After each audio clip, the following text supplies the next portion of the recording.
geliefde broeder Theo, hy is 'n bietjie daar in Nigerië besig om kontrakwerk te doen. En Annetjie kan nou ook as gevolg van dit nie vanmôre hier wees nie, maar sy het ook ietsie ingestuur wat ek graag vir u gaan lees.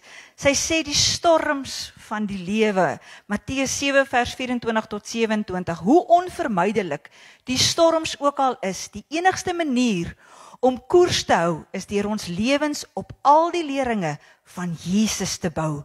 Ons geloof is in die een wat die storm stuur en ons leer om dit die beste te trotseer.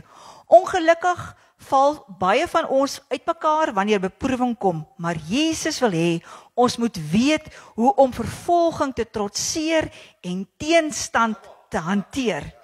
Hoe jy dit aanvaar is 'n toets van jou geloof.